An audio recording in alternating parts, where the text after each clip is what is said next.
First off, should it be The Surrender or The New Boy? I'm trying to decide. I think we'll go with The New Boy. The New Boy is directed by Warwick Thornton. I do believe Greg said when he got this that it was directed by a director that we like from a movie that we've seen, and I either just don't remember that I've seen a movie by this director because I went and looked at their IMDb, or maybe I never saw a movie by this director because I did not recognize any of the titles on this director's IMDb. Once again, Greg will probably chime in on that because he obviously has some memory of this director. I believe the director's out of Australia. This movie's out of Australia. It's also the second movie within a month that has the same basic premise because this movie starts with a caption. And if you remember, we watched, what was that movie? The Mugai. And we talked about how it got all supernatural and got very tropey and middle of the road. But it started with a great, interesting concept, which was historically in Australia, there was this whole period where, similar to North America, where Australians were essentially white Australians were taking indigenous children away from their families and, quote, re-educating them to be more white or to be more aligned with what the predominant kind of colonial society at the time was giving. So this movie goes with that idea. And we had lamented when we saw The Mugai that we wished the whole movie had been about that. Now, this movie is all about that. It starts out with a young boy, once again, indigenous boy, and he's running around in the outback and being chased, and he eventually gets caught by two guys. And you get the idea that they're just one of many events like this where he's caught and he's taken and whisked off to a orphanage, quote, orphanage, reeducation church. It's a Christian church, of course. Must be Catholic because they have a nun. The priest is gone. There's just a couple nuns there. Specifically, you've got Cate Blanchett as Sister Eileen. Come on. I don't want to say it, do I? I don't want to say it, no. You also have, let me get a few names in here. Sister Mom is played by Deborah Mailman, sorry. Then you have the new boy, who's the main guy, the kid. He's played by Aswan Reid. And then you've got George, played by Wayne Blair. So Sister Mom she seems to have been an indigenous person that's been raised probably in this Catholic environment. And now she's basically become a nun or kind of like an assistant nun. I don't know. She doesn't seem to have the same power as Sister Eileen.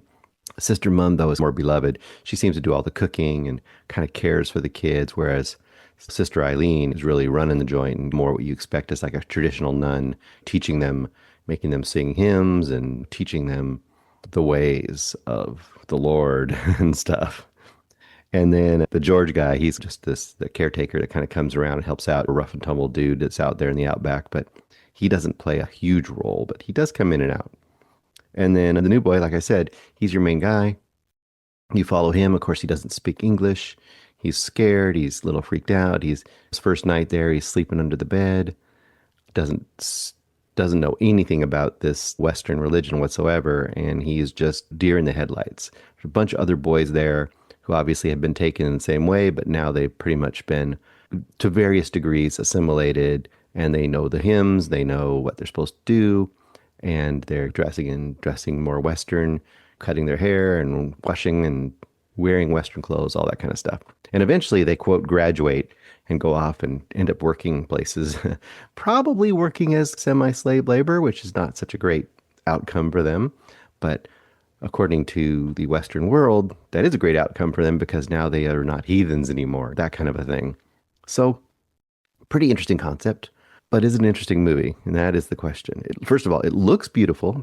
And you know, when you start a movie review saying, boy, it sure does look beautiful, that can be great because there could be a lot more to come behind that. But sometimes that's what you say when the movie didn't give you a lot. And this movie didn't give me a lot. I know there's a term that Eric will use, which is indie porn. And when he says indie porn, he means it kind of has all those hallmarks of what you love about an indie movie, but also just narratively doesn't go anywhere. It'll just sit and just, I think his description he'd give is it stares at a door opening and closing when you could just go to the next scene. Like you spend all your time watching nothing. This movie isn't quite that bad, but there's levels of this. Now, we're supposed to definitely be looking through the eyes of the new boy and getting to discover his journey and how does he cope with this world he doesn't understand and what's going to happen to him. Is he going to be abused? Is he going to be destroyed by this experience? Is he going to be able to escape it? Like, what's going to happen? That's your basic expectations. What it does, though, and this is a little, and I don't know where this point of view comes from. I don't know if this is written by an indigenous person or is it based on experience, but unfortunately for me, it does two things. First of all, it plays on a version of the trope of the magic, and I'm not going to say the word, but let's say in American cinema, when you were showing the black experience, especially historically, where it verges on the edge of a black experience, or there's a black character in a movie. A lot of times they call the magic, I'll just say black character, where there's this sort of, it's also the same version of like the noble savage quote, right? This thing where you bend over backwards to venerate or to almost deify the indigenous person, which becomes as racist as just showing them in a totally racist light. If you do this kind of deifying thing, you're also dehumanizing them and not treating them as a truly, fully rounded human being. And I think this movie unfortunately does a bit of that because there is a level of magic realism, which at first when it appeared, I thought, oh, they're not doing this, are they? Is this just a metaphor? Oh, maybe it is. But he starts doing things that are, quote, magical. And I thought that maybe, like I said, I thought maybe it was just metaphorical, or maybe it was just supposed to be his imagination. But there's some certain events that happen here where I think we're supposed to actually believe that they're happening and everyone sees them happening. And when that happened, that it could have worked in some movies, but in this movie, it fully took me out of it. So you have this combination in this movie of, to me, a story that kind of goes nowhere, where you just have this character in this really tough situation, just hanging out and never going anywhere, like narratively, except that he does a few magical things, and that's supposed to change the world around him. I think if anything, you could say Sister Eileen is supposed to have the biggest arc, but I don't really know what. Well, yeah, for example, you expect in the story like this, he's going to go to the situation, it's going to be like a cuckoo's nest kind of a thing, right? Where he is a fish out of water and it is cruel and it is just terrible. And you're going to learn how terrible this environment was, which I'm sure it was for a lot of people. But as bad as the situation is, they don't show Sister Eileen or the other nuns or anything really being that terrible to them. They're not beating them. They're not abusing them. Sure, they're doing something terrible as far as taking them from their world and essentially training them to a world of servitude, but they're not actively physically abusing them or trying to berate them, or they're just true believers, the nuns are, that the world of Jesus is going to save, quote, these children. So in that sense, the good and the bad and all those kind of morality pieces you'd expect in here isn't very clear as well. It's just this mystical new guy, new boy, goes into their midst, and you're supposed to just believe that he's a magical being. I don't know, and that's all I could get out of it. I really felt this, once again, like the Mugai, was just a wholly missed opportunity to let's just tell this darn story that they set up in 2 movies now within a month or so with us.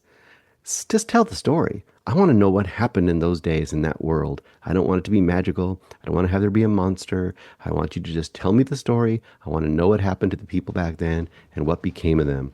And I think that would be at least an interesting and solid story, if not a great story. But this, like the Mugai, is a miss for me, unfortunately. So I'm going to go 2 stars for The New Boy. Even amidst all of the great cinematography and obviously super solid acting, you've got Cate Blanchett. Even amidst all that, it was just a dud. Hey guys, thanks so much for watching this video. For more movie and television reviews and interviews, please subscribe to my Deepest Dream channel. Like, comment, share, subscribe. And as always, thanks so much for your support. Take care.